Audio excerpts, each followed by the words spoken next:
que hago delante de ti día y noche. Por los hijos de Israel, por tus siervos, y confieso los pecados de los hijos de Israel que hemos cometido contra ti.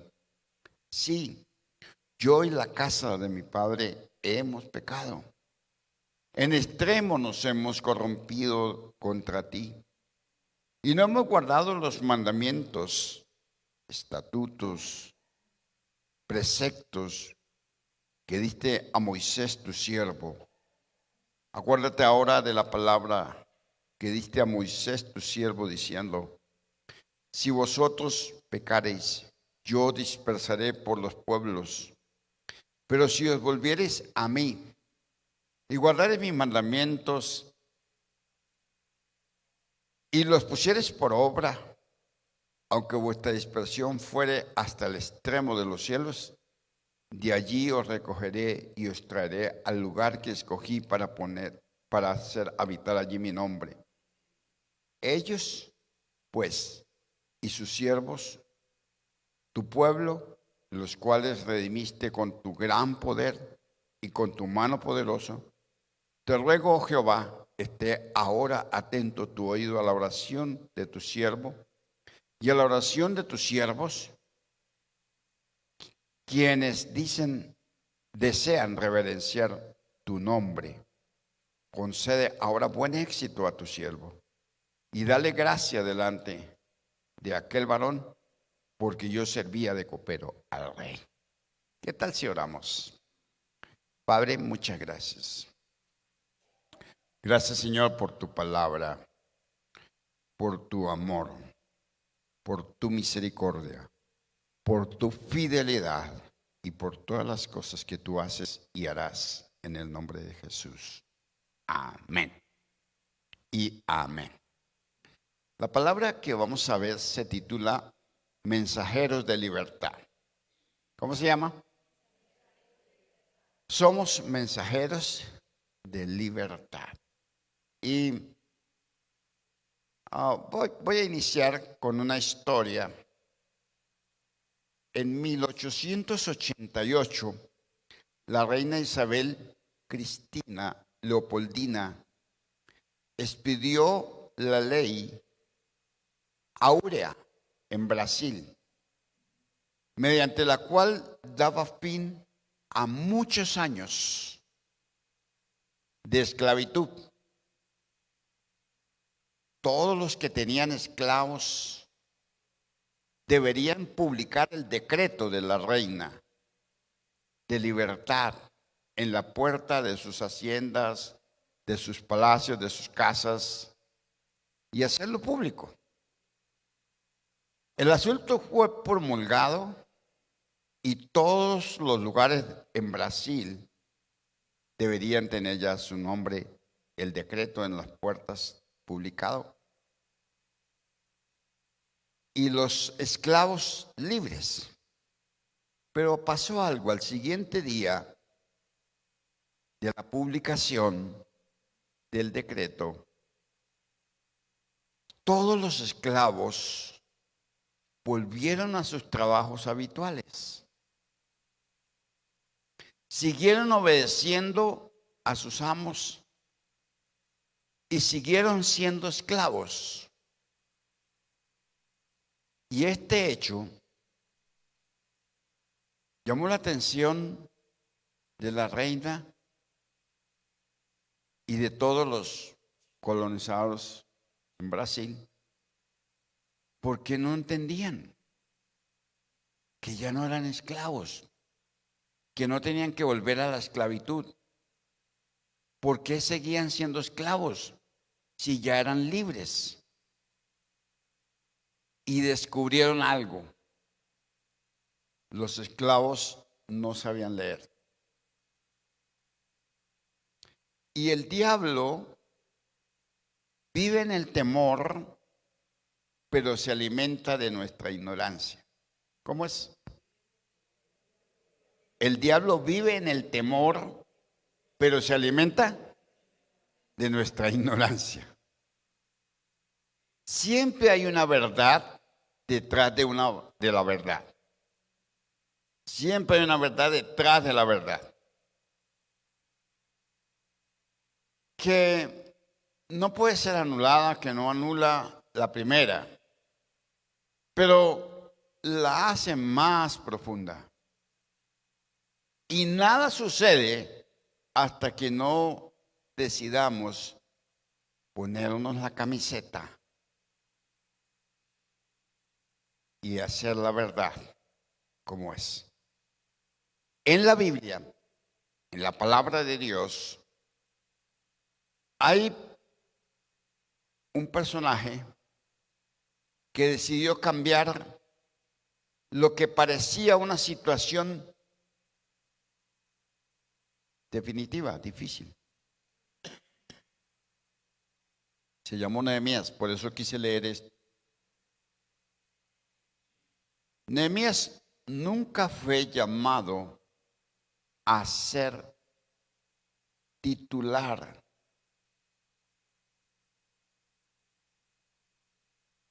en la Biblia. Lo curioso es que aunque la Biblia y la vida de Nehemías no comenzó con un llamado de Dios, la Biblia no dice que él comenzó con un llamado de Dios, ni con una palabra profética, como muchas veces los cristianos esperamos. A veces esperamos un llamado profético. ¿Cuántos han esperado eso? Dios háblame, Dios le habla todos los días.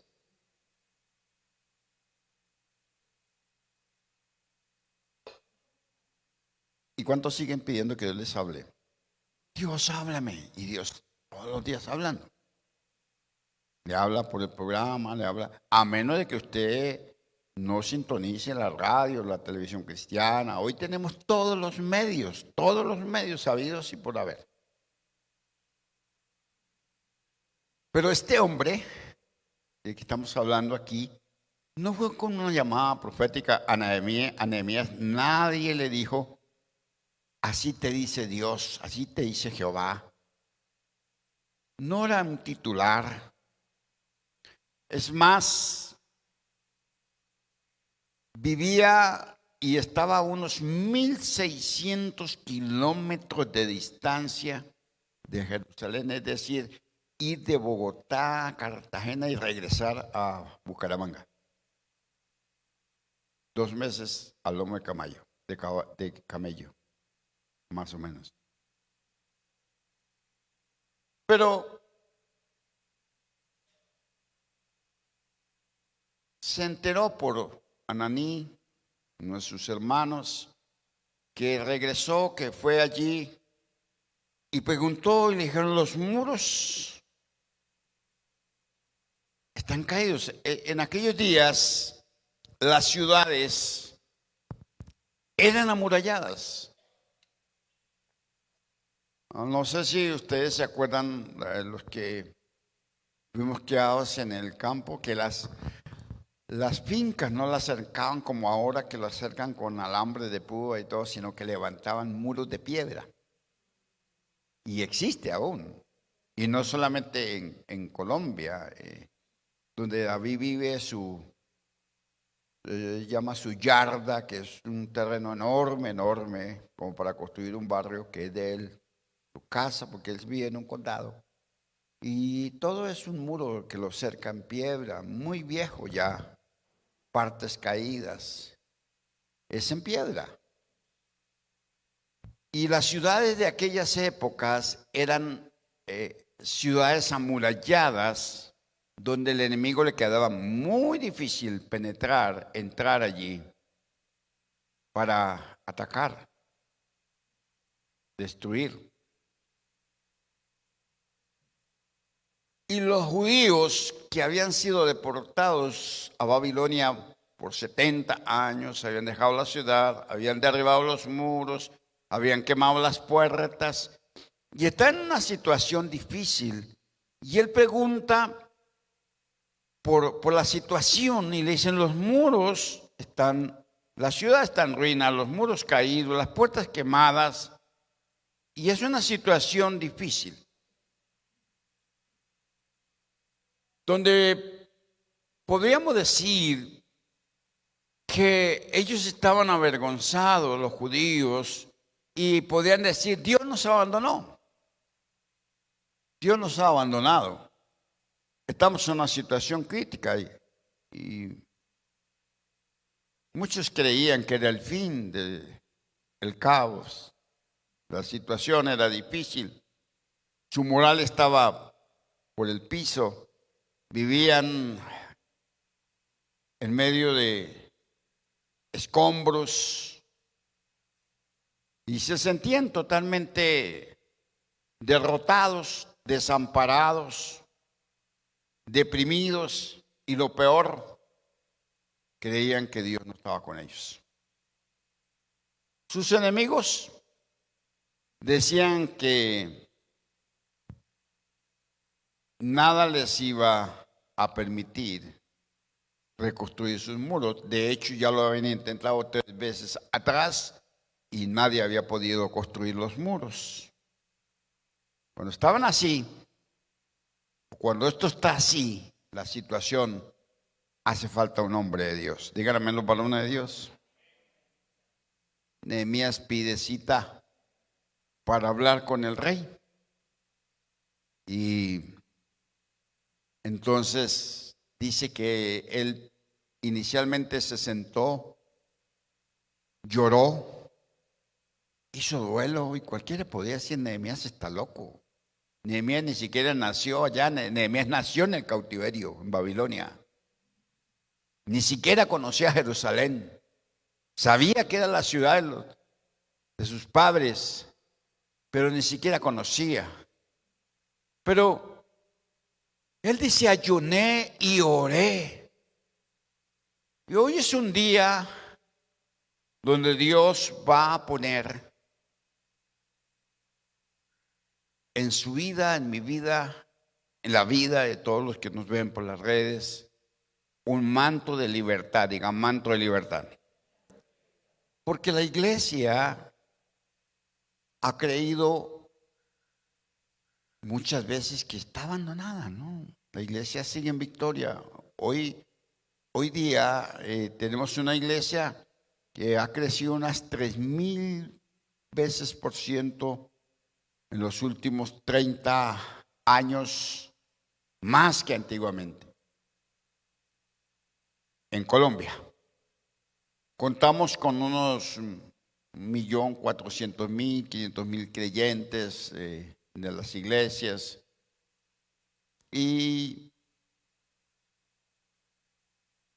sin embargo no hay presencia en ninguno de los lugares de poder porque la iglesia está dividida. Es vergonzoso pensar que la iglesia pone un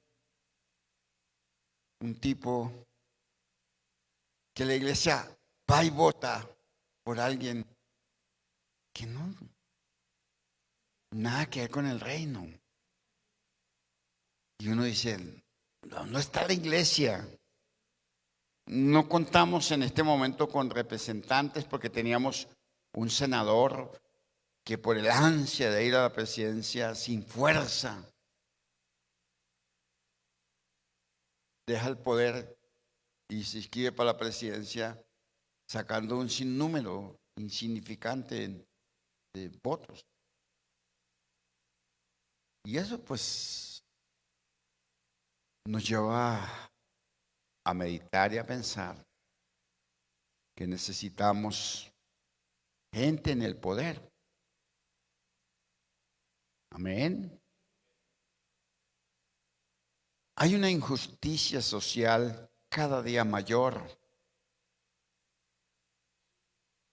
Nos dicen que la economía ha crecido. Y es cierto. Pero la distribución de las riquezas sigue siendo enormemente injusta. La juventud de nuestros días cada vez tiene más tendencia a suicidarse. Hay un índice más alto de divorcios que antes, aún dentro de las mismas iglesias cristianas.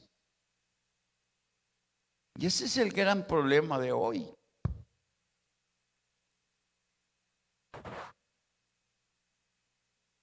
Un documental de George Maxwell revela que el crecimiento de la industria de pornografía ha sido enorme, y lo más triste es que eso ha afectado directa o indirectamente nuestra juventud, produciendo un impacto en la iglesia cristiana en el mundo entero. En el mundo. Se dice que el 70% de nuestros adolescentes ya han visitado páginas pornográficas. A veces hablo con la pastora y le digo, gracias a Dios por ser ignorantes en esta área. Por no saber manejar eso por allá donde se meten, terrible, que destruye la mente. Se dice también que el 30% de los pastores han visitado páginas pornográficas, y la desintegración de las familias es un tema alarmante, terrible. ¿Cómo se desintegran las familias? Más de un 50% de los jóvenes viven en hogares disfuncionales.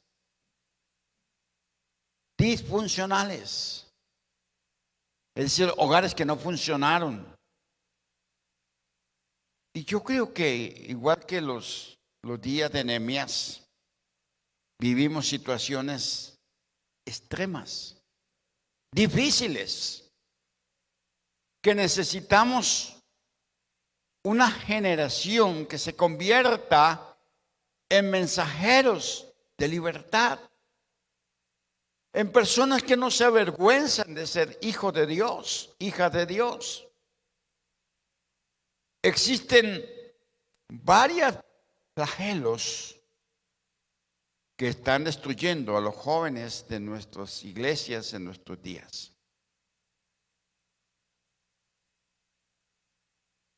Tendencia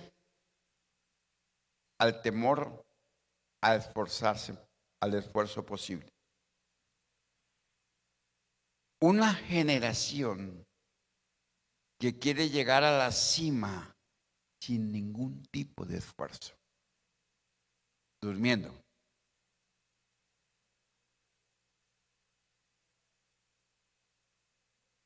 ¿Sabe qué? Uno en el campo tenía que caminar 1 hora para llegar a la escuela, y llegaba uno sudado, vuelto nada, corriendo por esos caminos terribles. Y hoy día se les paga ruta de puerta a puerta. Y no, los mismos papás queremos que no se esfuercen para nada. No queremos ni que caminen, sino que leviten. Y así no se puede llegar a la cima. Una generación sin esfuerzo. Tendencia a la convivencia sin ningún tipo de esfuerzo. Todo aparece en la mesa por arte de magia. Y yo creo que necesitamos volver a la cultura del esfuerzo, del trabajo, de enseñarles que todo vale. Eso no me gusta, Pues que eso no apareció por arte de magia ahí. Para conseguir un pan hay que trabajar. Pero nuestros muchachos creen que todo es por arte de magia.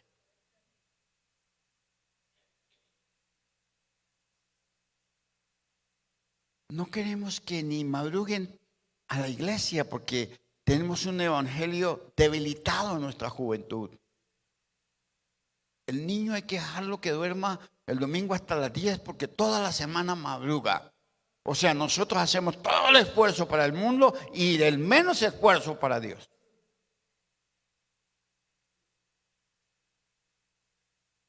Ellos hay que enseñarlos que Dios es primero. Y si que le madrugamos para el mundo, tenemos que madrugarle para el reino. Pero no tenemos un evangelio debilitado.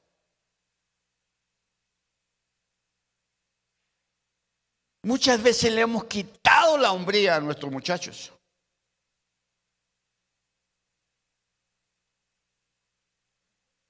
No somos nada. De pronto hay un león malherido en la calle, te puede devorar. Mejor no vaya. O el león puede estar a la orilla del camino. Necesitamos valientes. Hay falta de valor y de determinación. Dos cosas, valor y determinación. Porque a veces para la iglesia, para venir a la iglesia es un peligro, pero para ir a la discoteca no hay peligro. Para ir al mundo no hay peligro. Para ir a la fiesta no hay peligro. El único peligro es que vengan al culto. Ahí sí hay peligro. Y los papás hemos metido eso. La homosexualidad espiritual. Flojos. Porque somos la sal de la tierra, pero encerrada en saleros. Y adornando una mesa nada más.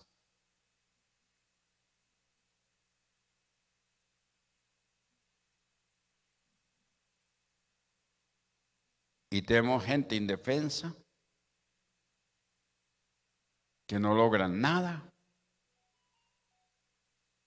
Pero queremos gente que ame a Dios y que logren que el evangelio llegue a donde tiene que llegar. Así sean odiados como quiera, pero que llegue. Otros están como Gedeón colocando vellones y esperando todavía la confirmación de Dios. Que Dios me confirme, que Dios me confirme, que Dios me confirme. Y Dios le contrarre que te confirma todos los días, pero sigue esperando confirmación. ¿Acaso usted no lee la Biblia? ¿Acaso la Biblia no dice me hallan los que temprano me buscan? ¿Acaso la Biblia no dice fuérzate y sé valiente, no temas ni desmayes porque yo estoy contigo? ¿Qué más confirmación queremos por Dios? No espere más confirmaciones. A Nehemías nadie lo llamó. Él recibió las malas noticias y dijo, yo voy a hacer algo. Hay que hacer algo.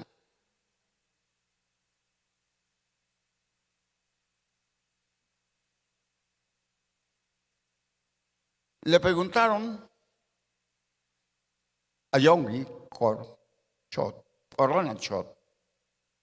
Tuvo una iglesia en Corea, murió hace poco.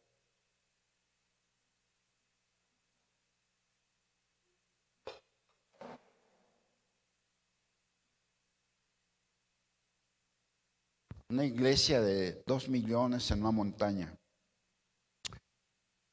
Y le preguntaban, señor Chot, ¿por qué las iglesias en Corea son tan grandes? Son mega iglesias. Hay lugares muy grandes, allí no hay lugares pequeños, no hay lugares de garaje. Y él decía, bueno, hay gente en Corea que tiene 10,000, otros tienen 80,000, Otros tienen iglesias de 100,000.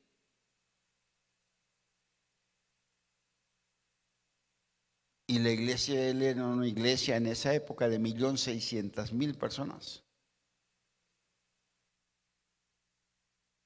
Y él dijo lo siguiente: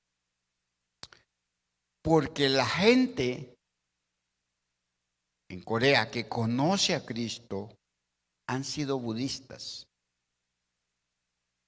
¿Qué tiene que ver eso?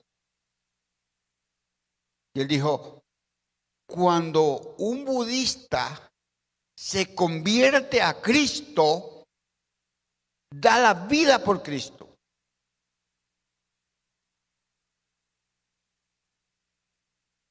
Echa raíces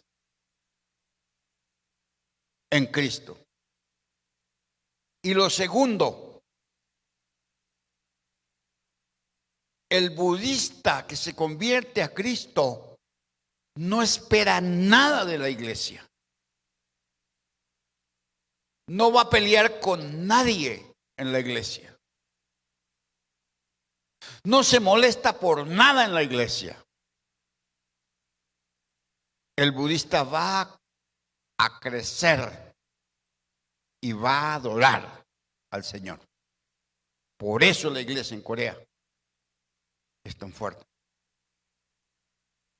Yo estuve en una campaña porque un pastor trajo a Chort en el año 85, más o menos. Dios lo usó a él para sanarme de sinusitis. Desde entonces nunca volví a sentir nada. Y él decía, lo hospedó una hermana rica de la iglesia. Y en el último mensaje dijo, quiero orar por una mujer que me ha bendecido en esta semana que he estado en Colombia. La hermana sacó pecho, porque dio su casa, su palacio para hospedarlo.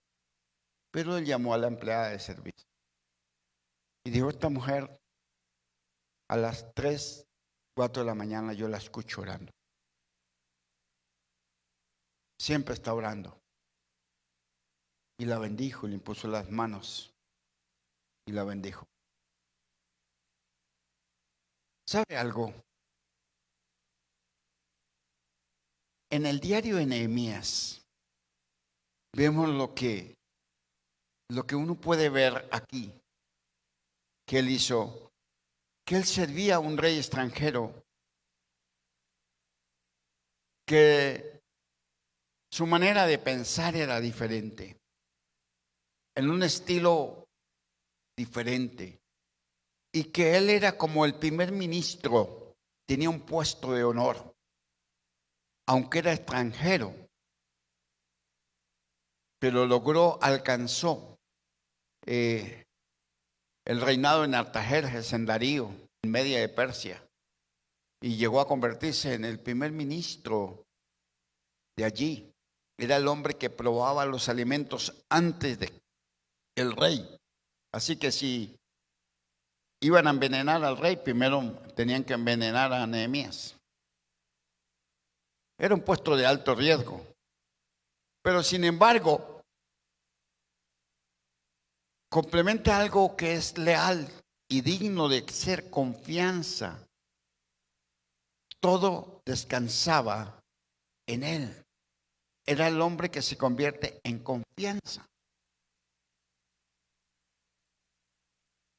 Cuando Ananí acaba de llegar de ese viaje de 1.600 kilómetros,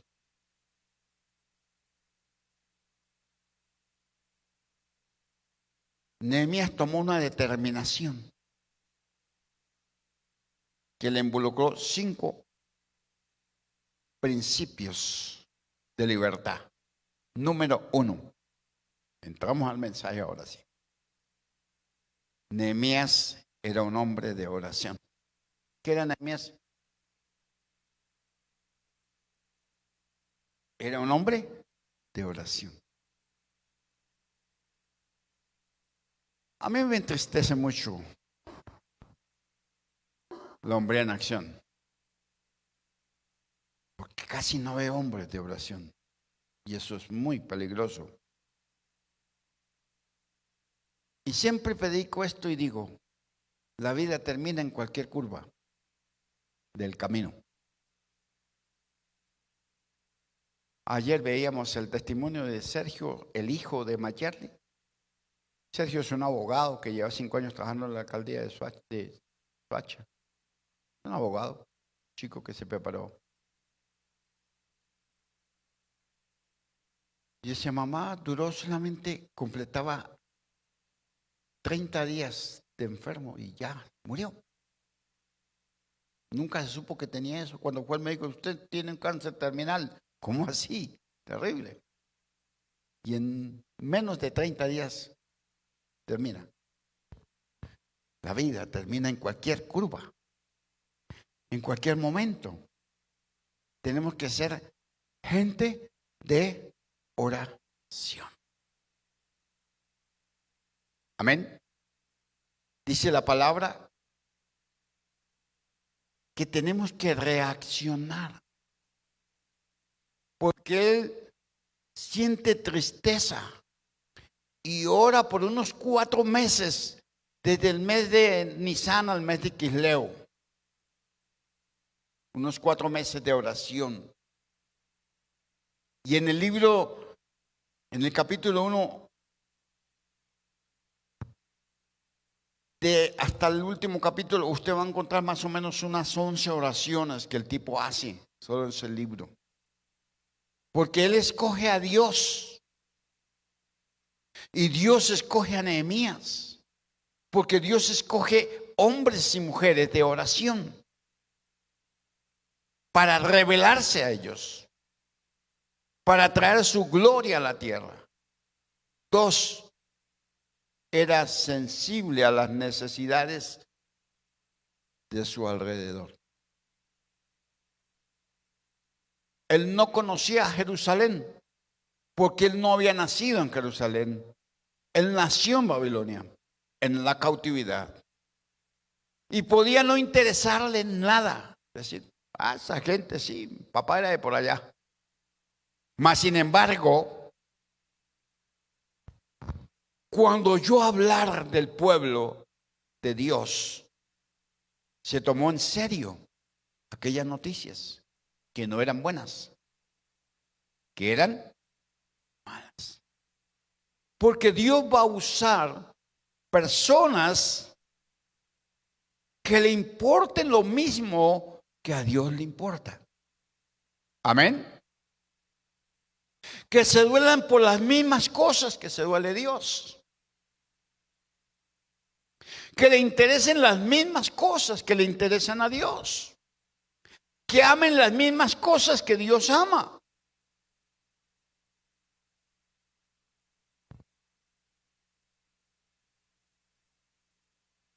Que sientan el latir del corazón de Dios en sus corazones, el palpitar de Él.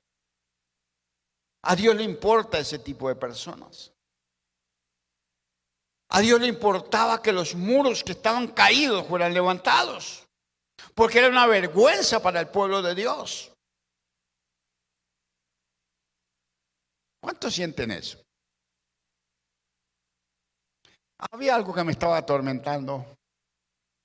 Y es que yo subía arriba y se cayeron las láminas del 3er piso, del techo.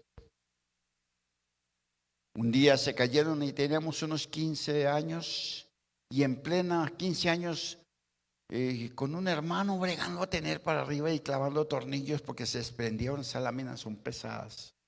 Y logramos arreglar una parte y quedó horrible porque se había... Mas sin embargo, yo esperé más de 2 años esperando a ver quién decía, cambiamos ese techo. Les tengo una buena noticia, esta semana lo cambié todo. 200 metros de techo. Lo puse en PVC. Pero uno siempre espera que alguien diga, hagamos algo. Sin duda, hay gente preocupada. Porque hace 15 días se cayeron otras 4 láminas. Y le dije a un hermano, ayúdeme, hermano. Y cogí un palo y le puse un palo trancando para que no fuera a caerle a alguien encima. Es como si estas láminas se desprendieran. Y nosotros aquí abajo. Eso pesa una cantidad. Pero tenemos gente preocupada, pero no. Luché para conseguir a alguien que me ayudara.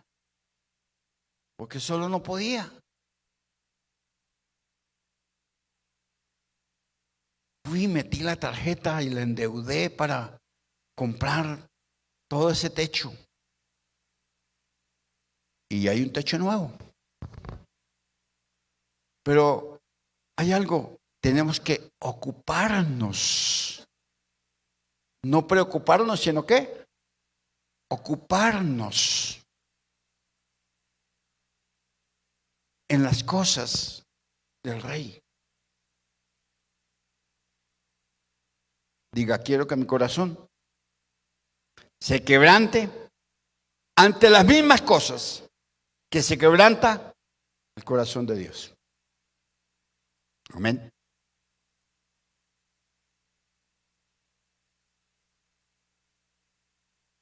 Hay una historia muy bonita. Lástima, el tiempo se nos va rápido, pero no importa. Está en Lucas 10, 30 al 37, y es la historia del buen samaritano.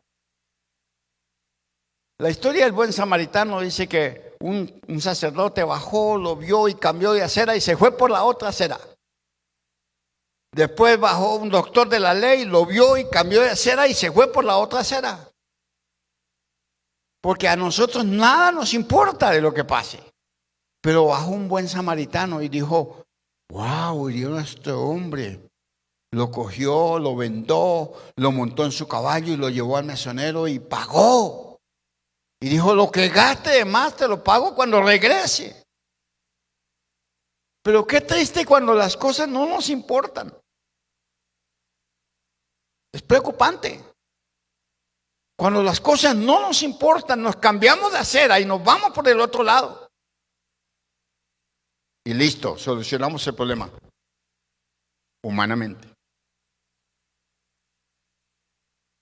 Pero qué bueno cuando tenemos misericordia y decimos podemos hacer algo. Nehemías dijo, yo puedo hacer algo. Y oró por 4 meses. Y se arriesgó. Y fue. Y número 3, Nehemías era un hombre digno de confianza. Artajerjes ya le había confiado su seguridad personal. Los temas más importantes de su nación que se los había confiado. Porque había confiabilidad en él, porque era un hombre que confiaba en Dios. Y cuando usted confía en Dios, cuando usted se agarra de Dios, cuando usted vive en Dios, es desconfianza también para el mundo. Dios usa personas confiables. Dios usa personas fieles. Dios usa personas íntegras.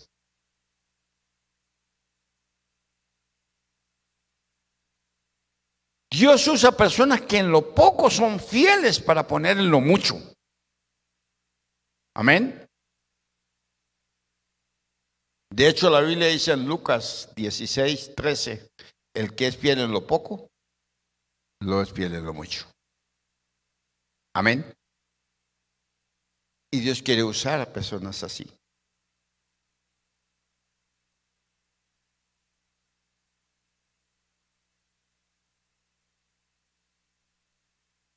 Hay varias formas en las que Dios pone a prueba nuestra fidelidad. A veces en cosas pequeñas, insignificantes, Dios pone a prueba nuestra fidelidad.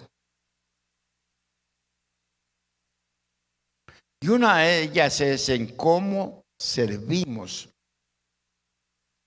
a otros a través de un ministerio. Yo creo algo, todos comenzamos de abajo. Los problemas grandes que uno ve es la gente que quiere comenzar por el cogollo. Tengo dos árboles que sembré de aguacate al frente de mi casa. Uno ya está grandecito, porque ya tiene unos 4 o 5 meses y ha crecido. Está bien bonito. Y hay otro que está más pequeño, pero está creciendo. Tengo una mata veranera que estaba muriendo y la quité de ahí, la pasé a otro lugar cerca de la quebrada para que cogiera agua y pueda crecer. Y creció y se hizo una mata verde, muy bonita, pero no florecía. Entonces fui al vivero y le dije al señor del vivero, le dije, tengo una mata veranera, pero no florece. Y el tipo, con mucha seguridad, me dijo, es por falta de abono. Yo le dije, pero está linda, es una mata hermosa, creció como unos 5 metros. Y sacó una botella con un agua negra. Me dijo, para 5 litros, y le aplica esto y su mata florece. Yo dije, ¿será verdad?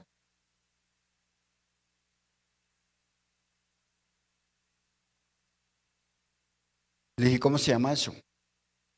Me dijo, se llama gallinaza líquido. La llevé. Mezclé como él me dijo. Y le eché al aguacate, también hacía aguacate. Oye, esa mata está rojita, toda como a los 20 días comenzó a florecer. ¿No será eso lo que nos hace falta a los cristianos? Porque a veces somos como la higuera, solo hojas. Solo hojas por todo lado. Pero Dios nos llamó para dar fruto. Número 4, Nehemías era un hombre dispuesto. ¿Qué era? Dispuesto. Dios necesita hombres dispuestos, mujeres dispuestas. Yo me ofrezco, dijo él, aquí estoy, envíame a mí. No soy constructor de muros, pero yo me ofrezco. Yo me encargo de restaurar los muros. No lo sé hacer, pero tengo las ganas para hacerlo.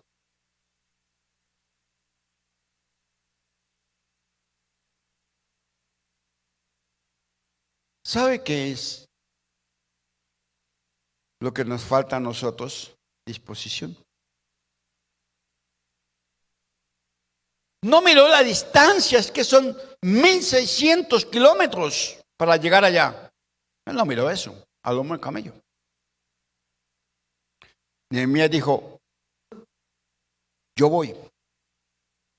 No soy constructor de muros, pero voy a reconstruir los muros. No tenía las habilidades necesarias para ese trabajo, pero sí tenía el corazón bien dispuesto. ¿Sabe algo? Dios no te usa por tus habilidades. Dios te usa por tu disposición. Dios no necesita tantas habilidades, necesita disponibilidad de cada uno de nosotros. Y lo vamos a lograr. Cuando dicen amén. Nehemías número 5 tenía carácter. ¿Qué tenía? Él sabía el riesgo que corría por presentarse triste ante el rey. Mas, sin embargo, él sometió a esas cosas difíciles a prueba de ayuno y oración.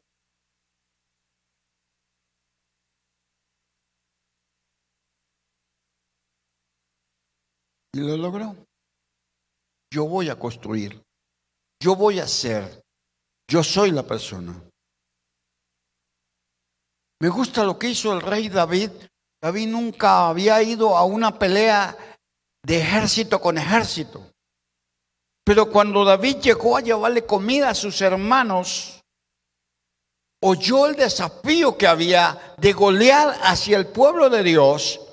Y aunque él no tenía la experiencia de hombre de guerra, de ir a una batalla con otro ejército, él dijo, yo voy. Tengo la disponibilidad en mi corazón y voy a colocar la experiencia de pelear con osos y leones, de cuidar ovejas, a pelear con un hombre. Era difícil. Era un hombre que con solo verlo desmayaban. Pero cuando Goliat salió y repitió las mismas palabras, salió David y dijo, yo soy el hombre que tú quieres. Porque tú no me has desafiado a mí ni a este ejército, sino al Dios del cielo y de la tierra. Y te has metido en una camisa de 11 yardas. Yo soy representante de Dios en la tierra y yo soy el hombre que tú pides.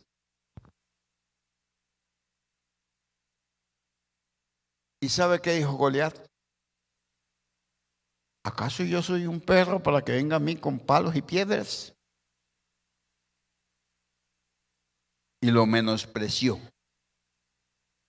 El diablo te puede menospreciar, pero tú eres de mucho precio para Dios cuando te dispones para la gloria de Dios.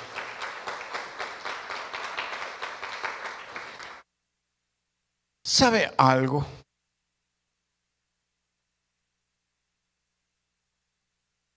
Dios quiere usarnos. Hay gente que dice, ay, regálame una oracioncita, pastor. Aquí no hay oracioncitas, hermano. Hay gente que dice, ¿me hace una oracioncita especial? ¿Por qué creen que hay oracioncitas especiales?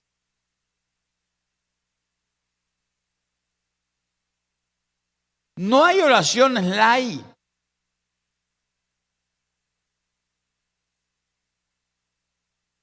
No hay oraciones light.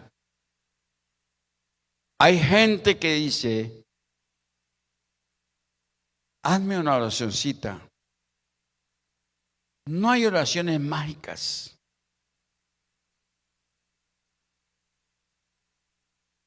Cuando pedimos eso ya estamos descalificados. ¿Por qué no ora el Diosito a Chuchito? Y él te escucha más a usted, pastor, que a mí. Dios no escucha más a nadie. Dios mira corazones. ¿Por qué quieren oraciones pequeñas? Mire, uno de los problemas más grandes del pueblo de Dios, díganme en el pueblo de Dios, es la falta de oración. Los cultos más pobres en la iglesia son los cultos de oración. Si yo digo vamos a tener y vamos a quitar las alboradas por falta de asistencia, porque uno se quema. Porque de pronto alguno dirá, ¿será que es que el pastor no siente, la pastora no siente? ¿Será que no se cansan? Sí, nos cansamos, sentimos sueños, sentimos frío, sentimos pereza, sentimos de todo lo que sienten los humanos. Pero vamos a seguirlas porque donde hay 2 o 3, dice la Biblia, ahí está el Señor. Y aunque no hagamos oraciones light, tenemos que orar. Amén. Dice la Biblia, ¿hasta cuándo ha de dormir perezoso? Yo creo que el poder del carácter es importante. El vago desea, pero no alcanza.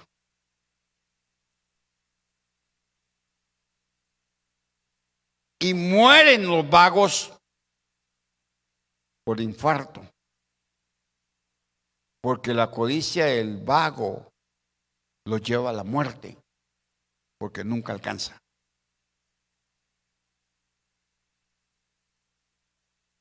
Porque siempre quieren dormir y dormir. Mi esposa le decía a los muchachos a las 6 de la mañana, vaya por el pan. Estoy cansado, mamá. Y yo pegaba el grito, cansado de dormir. ¿Ha dormido toda la noche? ¿De qué está cansado? Explíqueme. Y ahí sí iban. Y así hay mucha gente, como eran mis hijos. En la pandemia me daban ganas de llorar cuando David citaba a la iglesia que él pastorea en Nueva York a una montaña a orar porque no se podía congregar. Uno, no había congregación. Dos, estaba prohibido congregarse. Y entonces él lo citaba a una montaña a orar. Uno o dos.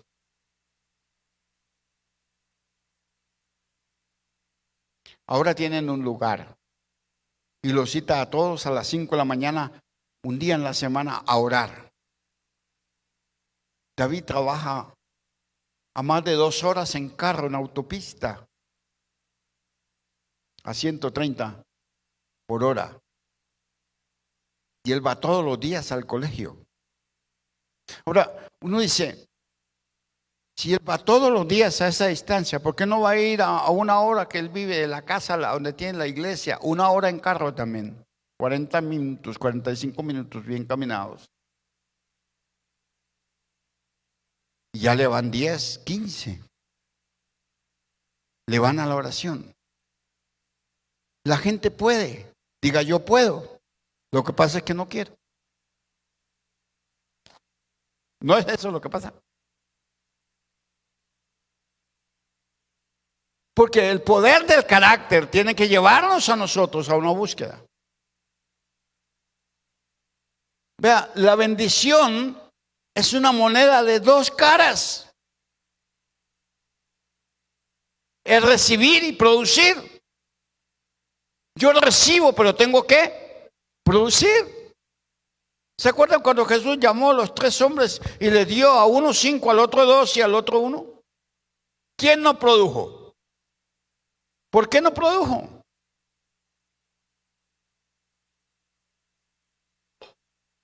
Diga, por falta de carácter.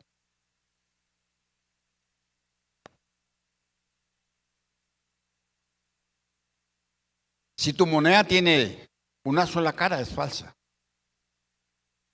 Si alguna vez te dan una moneda de 1,000 y solo por un lado está lisa y por el otro lado dice 1,000 pesos, esa moneda no se la reciben en ningún lado. Y eso es lo que nos pasa. A veces somos monedas falsas. Somos solo una cara. Porque hay gente que cree que bendición es solo para recibir.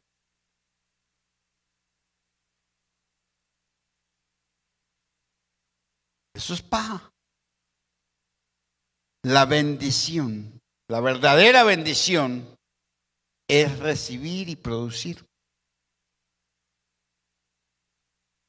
Amén. En la vida todo es canje. Usted va y trabaja 8 y 10 horas para ganarse 80,000, 70,000 pesos, para ir a cambiarlo por un transporte, para ir a cambiarlo por pan, para ir a cambiarlo por arroz, para ir a cambiarlo por el mercado, para ir a cambiarlo por ropa, para ir a cambiarlo por un apartamento donde vivir. Todo es canjeable, pero tenemos que producir. Porque si no produce, no tiene dónde vivir, qué comer. Voy a terminar con esto. Cuando David llevó el arca del pacto de la montaña que estaba, David la llevaba en carros.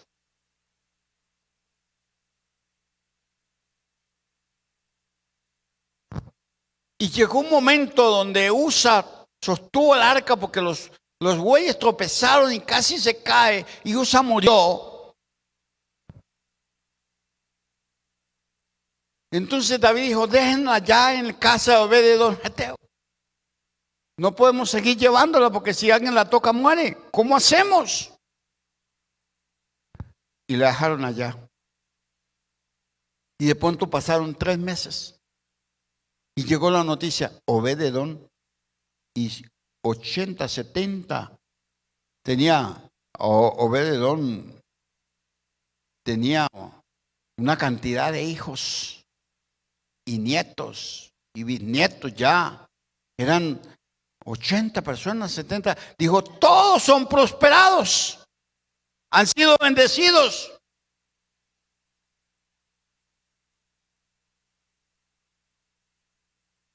Porque ellos sí supieron valorar la presencia de Dios. ¿Sabe qué es lo que nosotros no hemos podido aprender? A valorar la presencia de Dios. Nos falta. Nos falta valorar la presencia de Dios. Cuando usted va solo, usted no valora la presencia de Dios. Usted tiene que saber que cuando usted se sienta en cualquier lugar, en su carro, en donde vaya, ahí está el Señor contigo. ¿Sabe que nosotros casi no valoramos eso? Dios, tú viajas aquí conmigo. Tú puedes ir solo en su carro e ignorar la presencia de Dios. Tú puedes ir solo en su moto y ignorar la presencia de Dios, pero Él está ahí. ¿O no? Tenemos que valorar la presencia de Dios. ¿Sabe qué quiere decir Obed-edom? Obed-edom quiere decir trabajador. Eso significa. ¿Sabe por qué fue bendecido Obed-edom? Porque era un trabajador. Trabajaba la presencia de Dios. Aprendió a trabajar la gloria de Dios.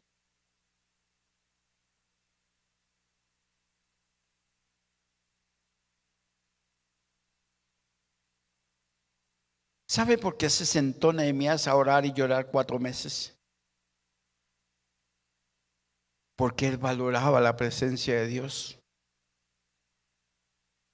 ¿Sabe por qué Nehemías en 52 días, restauró los muros de su nación? Porque valoraba la presencia de Dios. ¿Sabe por qué él sí pudo y 3 intentos atrás que habían hecho hombres por restaurar y se levantaba el Sanballat, el Tobías, los amonitas, los de Adad y decían, ustedes no pueden? Porque a él no le importó lo que decían ellos, le importó lo que Dios decía. Y aunque tenemos la Biblia que dice todo lo puedo en Cristo, ignoramos eso. Ignoramos eso. Y a veces no nos importa eso. Nada sucede hasta que alguien decida ponerse la camiseta. No va a pasar nada hasta que alguien decida.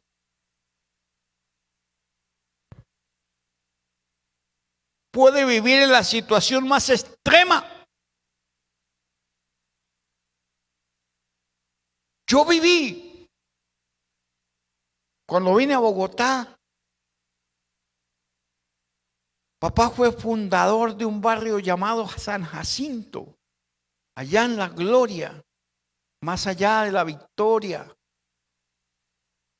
Y en un rancho de tela asfáltica, y había que cortar el pasto que nacía debajo de las camas.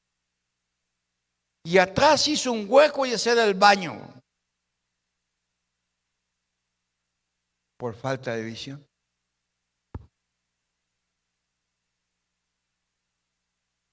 Un día le dije a una tía, yo voy a tener una casa en el norte de Bogotá. Me dijo, mijito, eso es para los ricos. Yo le dije, ¿y qué pasa que los Martínez vivan allá? Yo conozco muchos de apellido rico que viven en el sur. Y otros de apellido Martínez que viven en el norte. ¿Qué tiene eso?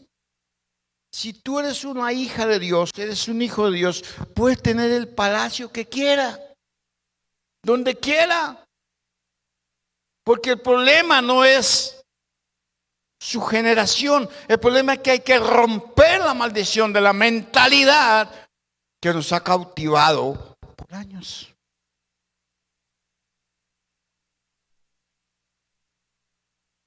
Nada va a suceder mientras no programemos nuestra mente. Existe el programa de la NASA, porque un día John F. Kennedy, un presidente de los Estados Unidos, un hombre de visión, dijo que iba a poner al hombre en la luna.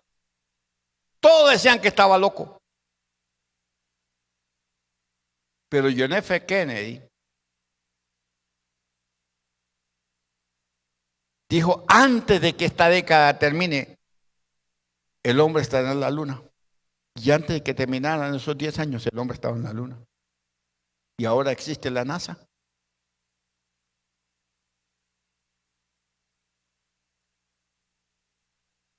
La iglesia no existe aquí porque sí. Aquí existe la iglesia porque un día vino un pastor y dijo, esto está bueno para la iglesia. Y compramos el terreno y hicimos la iglesia aquí. Por eso usted está sentado en un lugar cómodo, bonito, para la gloria de Dios. Porque alguien tomó la visión. Si no tomamos la visión de lo que queremos, no vamos a lograrlo.